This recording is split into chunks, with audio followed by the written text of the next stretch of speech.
नमस्कार students. I am Neeraj Kumar, teacher from high school Langar. तो मैं आपको सोशल साइंस का जो इकोनॉमिक्स एंड डिज़ास्टर मैनेजमेंट वाली बुक है उसका first chapter money and banking पढ़ा रहा हूँ। तो उसका लास्ट टॉपिक जो हमने पढ़ा था लास्ट टाइम वो था बैंकिंग एंड कॉमन मैन। तो उसमें हमने बैंकिंग और कॉमन मैन जो है उनका रिलेशनशिप समझा था, बैंक्स के बारे में पढ़ा था। तो आज हम नेक्स्ट टॉपिक जो शुरू करने जा रहे हैं वो है loan and credit activities of A bank. तो बैंक लोन और क्रेडिट एक्टिविटीज़ कैसे जो है वो चलाते हैं उसको आज हम समझने की कोशिश करेंगे। तो शुरू करते हैं। Understanding banking a little more, the people deposit their surplus funds with the banks and banks besides provide security pay interest to the depositor। तो बैंकिंग को और अच्छे तरीके से हम समझते हैं, जो पीपल जो लोग हैं होते हैं, इंडिविजुअल्स होते हैं, वो अपना सरप्लस फंड्स जो भी उनके पास एक लिमिट से ज़्यादा पैसे होते हैं तो उनको वो बैंक में जो है वो डिपॉजिट करा देते हैं। तो बैंक उनको उसके बदले सिक्योरिटी देता है और उनको उस पैसे पे इंटरेस्ट देता है। The bank keeps only a small portion of their deposits as cash with themselves. The balance of deposit is lent out to those who are in need of money।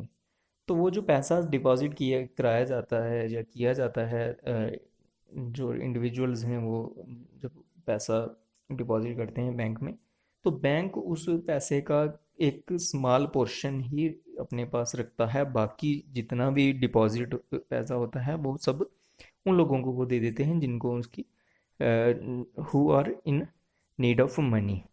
To make things simple let us think that there is only one bank in the economy. तो इस आसान तरीके से समझने के लिए हम मानते हैं कि जैसे कि इकोनॉमी में एक ही बैंक है, तो उसके बारे में हम बात करते हैं ऐसे समझने के लिए। Let the banking authority has decided that the cash reserve ratio is 20%, so the bank must keep 20% of its current deposit in the form of cash to make cash payments to the person who come to withdraw money। तो banking authority जो है उसने decide किया हुआ है कि मान लो कि बैंकिंग अथॉरिटी ने बैंक्स को बताया हुआ है कि वो जो है कैश रिजर्व रेशो जो है वो 20% है। इसका मतलब ये है कि बैंक्स को 20% जितना भी डिपॉजिट हुआ है उसका 20% जो है उस कैश को मेंटेन रखना होता है,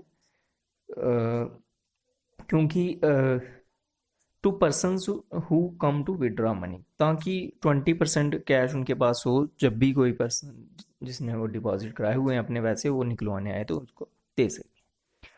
तो इसको हम समझ अच्छे तरीके से समझने के लिए थोड़ा स्टेप वाइज इसको करते हैं, पर बताता हूँ मैं आपको। जैसे फर्स्ट स्टेप में है कि ए पर्सन कॉल्ड ए, एक पर्सन है जिसका नाम ए है, वो डिपॉजिट कराता है 100 रुपीज़ इन बैंक। वो 100 रुपये जमा करा रहा है बैंक में। As a result the banks deposit increase by 100 rupees. तो बैंक का जो डिपॉजिट है वो 100 रुपीज़ इंक्रीज हो जाता है। As per rule of the bank keeps 20% of 100 as cash. तो जैसा कि रूल बनाया हुआ है बैंकिंग अथॉरिटीज़ ने कि बैंक 20% पैसे जो हैं एज ए कैश पास रख सकते हैं। This come out to be RS 20। तो 100 का जो 20% है वो 20 रुपीज़ होगा। So the bank keeps 20 rupees to make cash payment. तो बैंक जो है 100 में से 20 रुपीज़ जो है वो रखता है ताकि वो कैश पेमेंट्स कर सकें जिन्होंने डिपॉजिट कराए हुए हैं पैसे। Now deduct 20 from 100। तो 100 में से 20 जब हम डिडक्ट करेंगे तो इसका मतलब ये है कि 80 रुपीज़ जो है वो बैंक लोन की तरह दे सकता है। So the bank can lend out और as 80 rupees in form of loan. तो 20 रुपीज़ अपने पास रख के बैंक जो है 80 रुपीज़ लोन दे देता है। अब सेकेंड स्टेप में ये हम बात करते हैं। ए पर्सन कॉल्ड बी, एक पर्सन जिसका नाम बी है वो बैंक को अप्रोच करता है to take a loan of 80 rupees. वो बैंक के पास 100 रुपीज़ थे, 20 रुपीज़ उनको मेंटेन रखने हैं। तो एक पर्सन बी है जो उसको 80 रुपीज़ चाहिए, तो वो बैंक के पास आया, उसने अप्रोच किया बैंक के पास और उसे लोन चाहिए था 80 रुपीज़ का।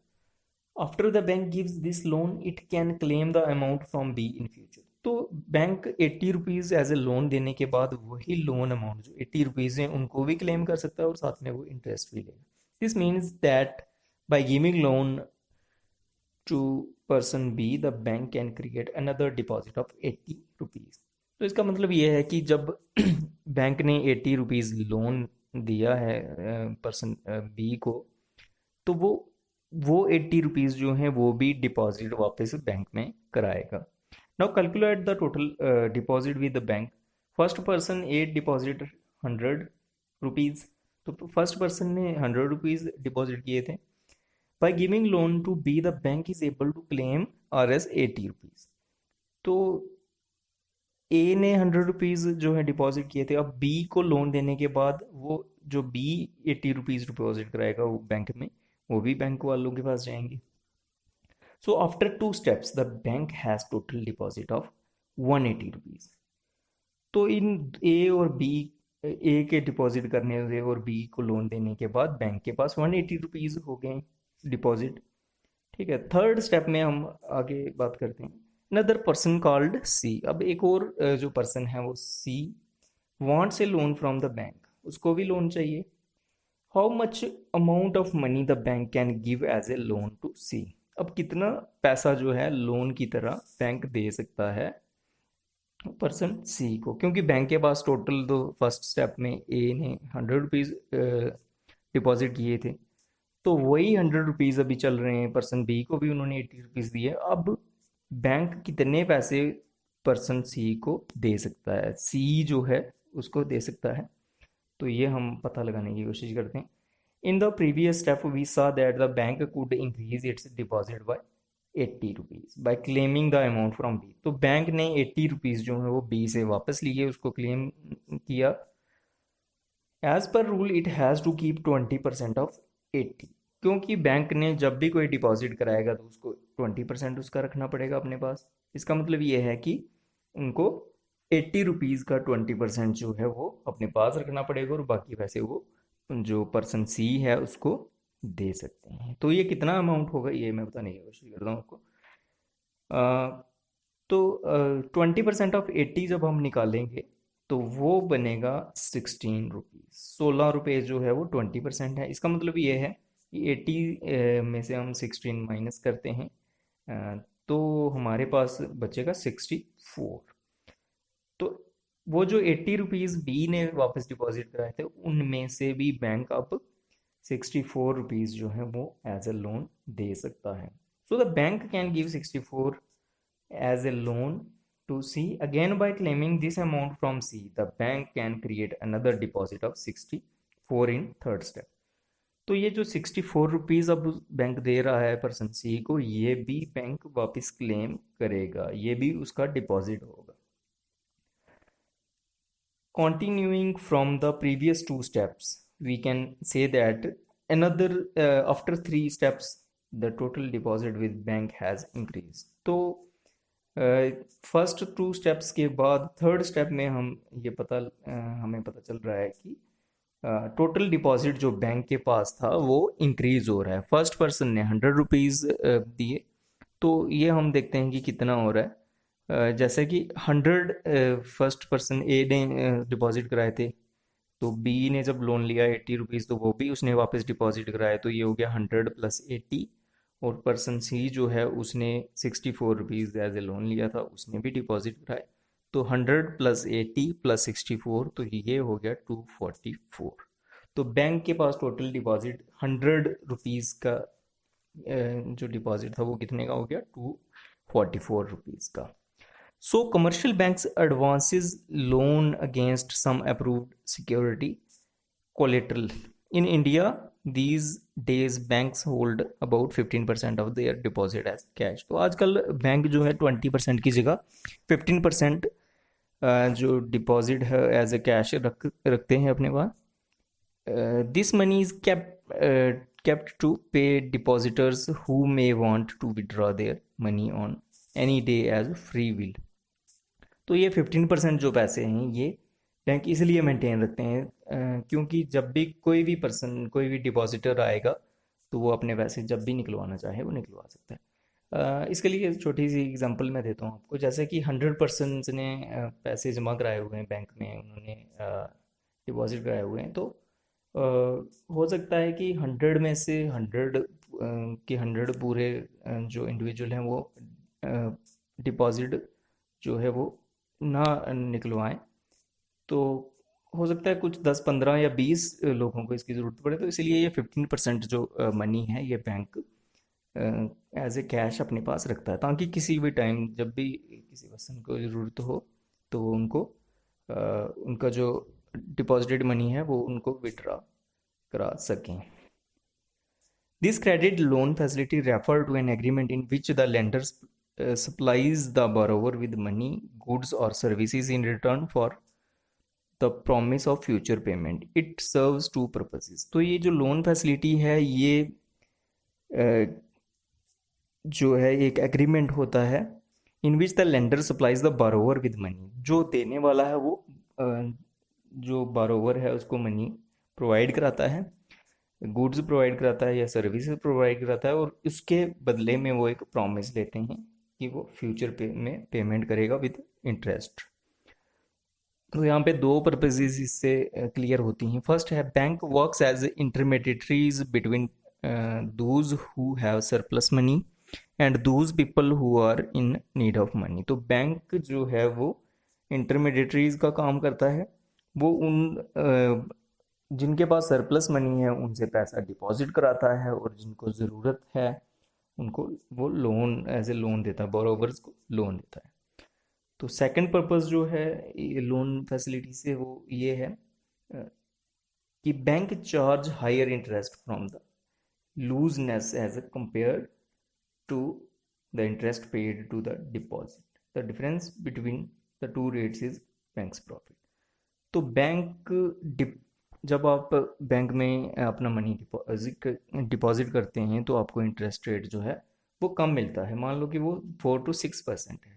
और जब आप एज ए लोन लेते हैं बैंक से, क्रेडिट लेते हैं, तो वहाँ पे आपको इंटरेस्ट रेट जो है वो 10 to 12% तक आपको वो इंटरेस्ट पे करना पड़ता है उस अमाउंट में जो आपने लिया होता है। तो यहाँ पे उसके बाद हम बात करते हैं, एक छोटी सी बीच में कहानी है जो उसके बारे में बात करते हैं। Amir's dream house. Amir has taken a loan of 5 lakh from the bank to purchase his dream house. Amir ने एक घर बनाना है, तो इसलिए उसने बैंक से 5 लाख एज ए लोन लिया है। The annual interest rate on the loan is 12% and the loan is to be repaid in 10 years. तो उसके लोन पे जो इंटरेस्ट रेट हो वो 12% है, और वो लोन जो है उसको रीपे करना है in 10 years in monthly instalments. Amir had to submit to the bank the document showing his employment records and salary before the bank agreed to give him the loan. तो अमीर को उससे पहले क्या करना पड़ेगा कि बैंक में अपने डॉक्यूमेंट्स शो करने पड़ेंगे, document of employment records show करने पड़ेंगे, और सैलरी बतानी पड़ेगी उसकी सैलरी कितनी है। The bank retained as collateral the papers of new house which will be returned to Amir only when he repays the entire loan with interest. तो bank जो है वो कोलेट्रल एज ए कोलेट्रल जो paper हैं new house के वो रख लेता है अपने पास, और वो तभी आमिर को वापस लौटाएगा जब वो इंटायर लोन जो है विद इंटरेस्ट वापस कर देगा बैंक को। So with the help of loan credit from bank, Amir has fulfilled his dream of owning a house of his own. तो बैंक से लोन क्रेडिट लेके आमिर ने अपना जो ड्रीम है वो कंप्लीट कर लिया। तो इसी तरीके से काफ़ी सारे लोग जो हैं अपनी ज़रूरतें पूरी करते हैं बैंक से लोन लेके। Every loan agreement specifies a rate of interest at which the borrower must pay to the lender along with the repayment of principal amount. In addition, banks sometimes demand collateral security against loans. तो every loan agreement में एक rate of interest होता है जो कि बारोवर को, जो loan लेने वाला है, उसको पे करना होता है along with repayment of principal amount. जो प्रिंसिपल अमाउंट है, जो आपने लोन लिया है, उस अमाउंट के ऊपर आपको एक्स्ट्रा जो है रेट ऑफ इंटरेस्ट देना पड़ता है। कई बार जो बैंक्स हैं वो कोलेटरल सिक्योरिटीज लेते हैं अगेंस्ट लोन्स। जैसे आप लोन के बदले में आप अपनी एसेट्स रख सकते हैं as collateral is a asset that the borrower owns. जैसे कोलेटरल एक ऐसा एसेट है जिसमें कि बोरोवर जो लोन लेता है वो अपने लोन के बदले में अपनी लैंड, अपना बिजनेस एसेट है जो house, vehicle, livestock deposit with bank and is keep with lender bank as a guarantee till the loan is repaid in full. Collateral ऐसी चीज़ है जो कि आपके पास है, आपकी चाहे वो ज़मीन है, चाहे आपके पास मकान है, चाहे आपके पास जो व्हीकल है या लाइव स्टॉक है, या आपकी जो डिपॉजिट है बैंक में, ये सभी आते हैं कोलेटरल में। ये जो कोलेटरल होते हैं इसको एज बैंक गारंटी के तौर पे अपने पास रखता है, और जब आप रीपेमेंट कर देते हैं अपने लोन की तो वो आपको वो चीज़ें वापस कर देते हैं। If the borrower fails to repay the loan, the lender has the right to sell the collateral to obtain payment. तो यदि आप अपना लोन वापस नहीं रीपे कर पा रहे या कर सकते, तो बैंक क्या करता है कि वो आपकी जो कोलेटरल है, जैसे आपकी ज़मीन उन्होंने उसमें कॉन्ट्रैक्ट में लिखी हुई है, या आपका व्हीकल है, तो वो अपना पैसा उन चीज़ों को, आपकी जो पर्सनल चीज़ें हैं उनको बेच के फिर अपना जो पेमेंट है उसको ऑब्टेन करते हैं। The interest rate of loan, collateral and documentation required for obtaining loan along with the mode of repayment together comprises the term of credit। तो इंटरेस्ट रेट जो लोन पे होता है, कोलेटरल, डॉक्यूमेंटेशन जो रिक्वायर्ड होती है, along with the mode of repayment together comprises the term of credit। तो credit की ये सारी जो हैं टर्म्स कंडीशंस होती हैं। उसके बाद बात करते हैं loan facilities usually allows an individual business to meet the working capital need of production, to buy a house, to fulfill marriage or children education need. However, when loan repayment become impossible due to certain reason, in this case the loan push the borrower into a situation where the recovery is very painful. This is usually called a debt trap। तो loan facilities usually जो हैं वो कोई भी individual लेता है अपना business establish करने के लिए, house, to buy a house, to fulfil marriage, marriage के लिए, चिल्ड्रन एजुकेशन के लिए लोग लोन लेते हैं। पर जब रीपेमेंट लोन की जो है इम्पॉसिबल हो जाती है, तो इस केस में जो लोन है वो push the borrower into A situation, वो बोरोवर को ऐसी सिचुएशन में पुश कर देता है जो कि बड़ी पेनफुल होती है, और इसको हम जनरली बोलते हैं डेब्ट trap. A commercial bank is one of the important financial institution serving the common man in his day-to-day activities। एक कमर्शियल बैंक जो है हर इंसान को common day to day activities में सर्व करता है। As mentioned before in this chapter, a saving bank account is one of the easiest way to start the habit of saving. एक सेविंग अकाउंट ऐसा अकाउंट होता है जो कि आपकी सेविंग की आदत अच्छी बनाता है। आप उसमें अपनी जो भी सेविंग्स है वो रख सकते हैं। These may include opening of a bank account, depositing cash in bank and withdrawing cash from bank। तो सेविंग अकाउंट में जो मेन फीचर्स हैं वो है, एक बैंक अकाउंट आप बनाते हैं, उसमें कैश डिपॉजिट कराते हैं, या withdrawing the cash from the bank. तो अब हम शुरू आपको बताने लगे हैं कि opening of saving account in A bank क्या होता है, कि बैंक में आप कैसे सेविंग अकाउंट्स जो हैं वो खोल सकते हैं अपना। तो इसके लिए कुछ पॉइंट्स का ध्यान रखना ज़रूरी होता है। जैसे कि फर्स्ट पॉइंट है, choose a bank in which you want to open an account. आपने ऐसा बैंक चूज़ करना है जहाँ पे आप अपना अकाउंट खुलवाना चाहते हैं। तो वो कहाँ पे है, उस कौन से, this involve choosing a or selecting a bank with which a person want to open an account. Presently we have many banks operational in our state, Jammu Kashmir. The leading bank of our state is Jammu Kashmir. ये तो आपको पता ही है कि जम्मू कश्मीर हमारा state का leading bank है। तो फर्स्ट ऑफ ऑल आपने बैंक चूज़ करना है कि कौन से बैंक में आपने अकाउंट खुलवाना है। सेकंड है fill up the prescribed application form. आपको एक एप्लीकेशन फॉर्म मिलेगा जिसको कि आपने भरना है। तो उस एप्लीकेशन फॉर्म में क्या होगा? The application involves information regarding name, residence, space for fixing a photograph. तो आपको अपने जो एप्लीकेशन फॉर्म में आपका नाम, residence, space for fixing a photograph, ये सब कुछ मिलेगा। और उसके बाद थर्ड स्टेप जो है वो submit the filled up application form. Third step में आप जो फिल्ड एप्लीकेशन फॉर्म है उसको सबमिट कराएंगे। तो उसके साथ आपको कुछ relevant documents like proof of residence, proof of identity, after security of the same the bank में इशू एन अकाउंट नंबर। तो आप ये जो डॉक्यूमेंटेशन लगाएंगे अपनी आइडेंटिटी की या रेजिडेंस की, वो सारे प्रूव होने के बाद बैंक जो है आपका अकाउंट खोल देगा। तो फोर्थ स्टेप है receive necessary documents from the bank. After completion the successful submission of form, the bank issues an account number.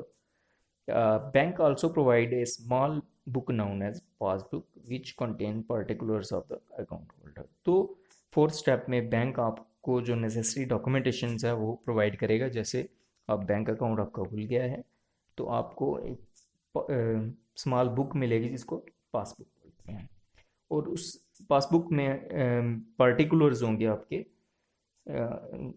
Account holder के पार्टिकुलर उसमें होंगे। The entire entries regarding cash deposit and withdrawal are also entered in this book from time to time. तो उसमें आपको deposit और withdrawal के जो entries हैं वो भी आपको टाइम टू टाइम करनी पड़ेंगी।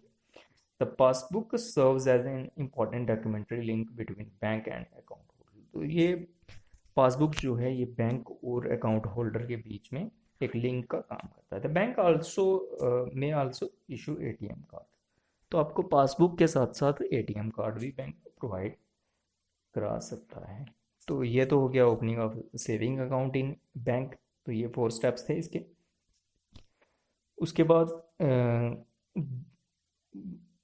बात करते हैं depositing money in A saving bank account. तो कैसे मनी डिपॉजिट कराते हैं हम सेविंग बैंक अकाउंट में, इसके स्टेप्स भी मैं बता देता हूँ आपको। तो for depositing cash in the bank the following steps should be adopted. तो कुछ स्टेप्स हैं जो आपको फॉलो करने पड़ेंगे उस टाइम। फर्स्ट है approach the bank where you have to deposit the cash. आपने उस बैंक में अप्रोच करना, वहाँ तक जाना है जिस बैंक में आप कैश डिपॉजिट कराना चाहते हैं। सेकेंड स्टेप है fill up the pay in slip. तो जब आप बैंक में जाएंगे the bank needs a person to fill up pay in slip. Pay in slip contains information particulars like name of account holder, account number, date of deposit, amount to be deposited. ये होता है both in figure and word. उसके बाद signature होंगे, signature of depositor, phone number. तो जब भी आपने बैंक में डिपॉजिट करानी है तो उसके लिए एक फॉर्म मिलेगा स्लिप जिसको बोलते हैं पे इन स्लिप। तो पे इन स्लिप में कुछ इन्फॉर्मेशन आपको देनी पड़ेगी, जैसे name of account holder, account number देना पड़ेगा आपको, date of deposit, amount to be deposit. तो आपने कितना अमाउंट डिपॉजिट करा रहे हो वो आपको इन फिगर और वर्ड्स दोनों में बताना है।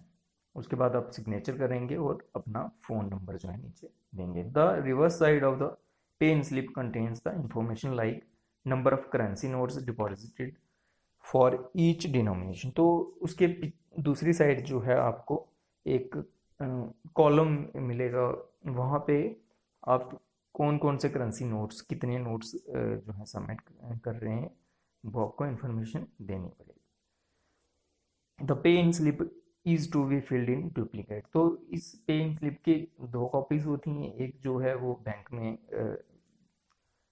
रख ली जाती है और दूसरी आपको एज ए रिसेप्ट दी जाती है। थर्ड स्टेप जो है वो है अप्रोच द रिसेप्ट काउंटर। तो थर्ड स्टेप में आप क्या करते हो कि रिसेप्ट काउंटर में जाते हो। Once you have filled the pay in slip, you have to approach the receipt counter. The receipt counter is the counter maintained by the bank for receiving the cash of depositor in a disciplined manner. If a queue stands for the counter, one has to wait for his turn. तो यहाँ पे आप अपने जो cash है वो deposit करते हैं। अगर वहाँ पे क्यू है तो आपको अपनी जो अपनी बारी का इंतज़ार करना पड़ेगा। Fourth step at take the receipt. As the process of deposit cash has been completed, one should take the properly stamped and signed receipt from the same counter. उसी काउंटर से आप क्या करेंगे कि जब आपकी कैश सबमिट हो जाएगी तो वहाँ से आप एक स्टैम्प्ड और साइंड रिसिप्ट जो है वो आपको देंगे और उसको आपको संभाल कर रखना है। The receipt is the part of the pay in slip as has been discussed in point 2 above. तो ये आपके पास रिसिप्ट जो है एक प्रूफ है कि आपने मनी डिपॉजिट कराया है। फोर्थ स्टेप जो है डिपॉजिटिंग में वो है keep the receipt at safe place. Once proper receipt has been acquired, it should be kept at safe and secure place. The safety and security of receipt is necessary for any future references. The receipt acts as a documentary evidence. तो ये आपके पास एक documentary evidence है कि आपने money deposit कराया अपने bank account में। तो ये हमने डिपॉजिट के बारे में पढ़ लिया। उसके बाद मैं आपको बताता हूँ withdrawing money from saving account in bank. तो कैसे मनी विड्रॉ करते हैं उसके लिए the cash can be withdrawn bye 2 procedures. 2 procedure हैं इसके लिए। फर्स्ट जो है वो है बाय विजिटिंग द ब्रांच। आपको बैंक की उस ब्रांच में जाना पड़ेगा जहाँ पे आपका अकाउंट है। तो इसका फर्स्ट स्टेप जो है वो है by filling withdrawal form. The person has to present himself personally and fill up the withdrawal form. The bank official will identify the person through passbook photograph and signature on withdrawal form. तो जब आप bank में जाएंगे वहाँ से withdrawal form जो है वो आपको भरना है और विड्रॉवल फॉर्म भरने के बाद जो बैंक में जो पर्सन है वो आपको आइडेंटिफाई करेंगे, आपको आपके फोटोग्राफ को मैच करेंगे और आपके सिग्नेचर को मैच करेंगे। और इसका दूसरा जो वे है वो है by cheque. The cheques can be signed and issued by bank account holder on the concern bank. तो ऑलरेडी हम पढ़ चुके हैं लास्ट टॉपिक्स में कि चेक के थ्रू कैसे पेमेंट की जाती है। तो अब चेक के थ्रू जो है एक पर्सन किसी दूसरे पर्सन को अमाउंट जो है वो दे सकता है। The bank will issue cash against such cheque. तो ऐसे चेक्स के लिए बैंक जो है वो कैश दे सकता है। The account holder can himself also withdraw cash through such cheque. तो अकाउंट होल्डर जो है वो भी ऐसे चेक्स के थ्रू मनी विड्रॉ करा सकता है। The person whose name is written on such cheque can also withdraw cash. और जिस पर्सन का नाम उस चेक के ऊपर होगा वो भी मनी विड्रॉ कर सकता है। With the help of cheques the amount can be transfer from account to account. तो चेक जो है इसके थ्रू मनी को अकाउंट टू अकाउंट भी ट्रांसफर किया जा सकता है। सेकंड जो प्रोसीजर है विड्रॉइंग मनी का वो है बाय यूजिंग एटीएम। तो एटीएम की फुल फॉर्म है ऑटोमेटेड टेलर मशीन। तो ये तो आजकल कॉमन सी बात है एटीएम से पैसे निकलवाना। It is a machine controlled procedure. A person on opening an account is provided with a card which can be used to withdraw cash by inserting in ATM and following few steps. तो ये जो है जब भी एक person अपना account open करता है बैंक के साथ तो वो एक एटीएम कार्ड इशू करते हैं जिसके थ्रू की कोई भी पर्सन मनी को विड्रॉ करा सकता है किसी भी एटीएम से। The machine after inserting the card will ask for pin. तो जब आप मशीन में कार्ड इंसर्ट करेंगे तो उसके बाद आपको वहाँ पे ऑप्शन मिलेगा उसमें आपका पिन पूछा जाएगा जो कि आपने वहाँ पे भरना होता है, इलेक्ट्रॉनिकल की होती है वो, to proceed. After that the machine will ask for option like amount to be drawn. तो उसके बाद मशीन में आपके सामने ऑप्शन आएगा कि आपको अमाउंट कितना अमाउंट विड्रॉ करना है। At the end of transaction the machine will provide slip showing amount withdrawn and balance remaining with bank. तो जब आप अमाउंट अपना विड्रॉ करा लेंगे, मनी को विड्रॉ करा लेंगे, तो उसके बाद लास्ट में आपको एक रिसिप्ट मिलेगी, जिसको एक ऐसी स्लिप हो जो कि ऐसी स्लिप होती है जो आप शो करेगी कि आपने कितना अमाउंट विड्रॉ कराया और आपका बैलेंस कितना है। तो इसके बाद हम जो है मैं आपको बताता हूँ role of post office in saving. तो बैंक्स तो हमारे देश में काफ़ी सारे हैं। मुझे लगता है कि 10 से 15 किस्म के बैंक जो है इंडिया में अभी फंक्शनिंग कर रहे हैं। बैंकिंग जो है वो बैंक के साथ तो हम करते ही हैं, लेकिन पोस्ट ऑफिस का भी इसमें बहुत बड़ा रोल है, क्योंकि पोस्ट ऑफिस जो है वो उस टाइप का बैंक अकाउंट जो है वो डिफरेंट टाइप का होता है। The post offices which are found around the corner of the country are located in remote villages as well as in modern cities centers of the country।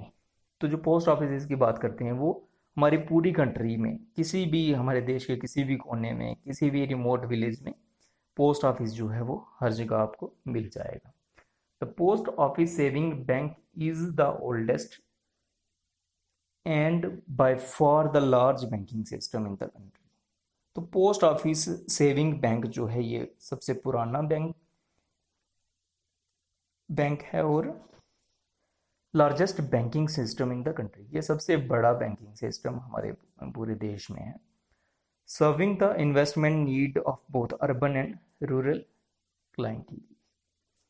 तो ये जो investment needs हैं urban और rural area के जो clients हैं उनकी ज़रूरतों को पूरा करता है। These services are offered as an agency services for the ministry of finance, government of India. The India post network with over 1,55,000 branches is twice as large as the outreach of the commercial banks in India put together। तो ये जो Indian post network है इसकी 1,55,000 से भी ज़्यादा branches हैं, जो कि सभी बैंक्स के मिलने के बाद भी इतनी ब्रांचेस नहीं होंगी। तो ये सबसे बड़ा नेटवर्क है बैंकिंग सिस्टम का। तो हम अब जो है रोल ऑफ पोस्ट ऑफिस के बारे में पढ़ रहे थे इन सेविंग्स। तो इसके वेरियस पोस्ट ऑफिस स्कीम्स जो हैं उसके बारे में मैं कुछ बता देता हूँ आपको। जैसे पोस्ट ऑफिस सेविंग अकाउंट होता है, पोस्ट ऑफिस में आप एक सेविंग अकाउंट खोल सकते हैं। उसके बाद आप 5 years post office recurring deposit करा सकते हैं 5 साल के लिए। Post office monthly income scheme जो है वो आप ले सकते हैं। सीनियर सिटीजन सेविंग स्कीम्स हैं वो आप ले सकते हैं पोस्ट ऑफिस में। 15 year public provident fund account जो है वो भी आप खुलवा सकते हैं। 5 इयर्स नेशनल सेविंग सर्टिफिकेट जो है ये अकाउंट भी खोला जा सकता है। 10 years national saving certificate 9 issue जो है ये भी आप खुलवा सकते हैं। तो पोस्ट ऑफिस जो है ये हमारे पूरे देश में फैला हुआ है, इसका बहुत ब्रॉड नेटवर्क है। एट लास्ट हमने इस पूरे चैप्टर में क्या क्या पढ़ा उसके बारे में थोड़ा सा हम डिस्कस कर लेते हैं। In this chapter you have learned about the concept of money as a medium of exchange। तो इस चैप्टर में मैंने आपको बताया मनी कैसे एक मीडियम ऑफ एक्सचेंज है, कैसे मनी से हम works as a medium of exchange. Then we have looked at the modern form of money, how they are linked with the banking system। तो modern form of money के बारे में हमने पढ़ा। एंशियंट टाइम से अलग था ये, जिसको पेपर मनी बोलते हैं, प्लास्टिक मनी या बैंकिंग सिस्टम से जुड़ा हुआ ये मनी। उसके बाद हमने पढ़ा कि कैसे ये मनी जो है they are linked with the banking system. ये मनी बैंकिंग सिस्टम से कैसे जुड़ा हुआ है? On one side are the depositors who keep their money in the banks. एक साइड जो है वो डिपॉजिटर्स होते हैं जो कि बैंक में मनी जो है डिपॉजिट करते हैं। On the other side are the borrowers who takes loans from the banks. तो एक तरफ जो है डिपॉजिटर्स होते हैं, दूसरी साइड बोरोवर्स होते हैं जो कि लोन लेते हैं बैंक से। We have also learned how to open a saving account. हमने ये भी पढ़ा कि सेविंग अकाउंट कैसे खोला जा सकता है। डिपॉजिट विड्रॉ मनी के बारे में हमने पढ़ा कि कैसे हम डिपॉजिट करा सकते हैं मनी को और विड्रॉ करा सकते हैं from our account. And the role of post office can play in generating savings. तो पोस्ट ऑफिस का क्या रोल है सेविंग अकाउंट या सेविंग्स जनरेट करने में, ये हमने पढ़ा। उसके बाद इकोनॉमिक एक्टिविटीज़ रिक्वायर लोन और क्रेडिट।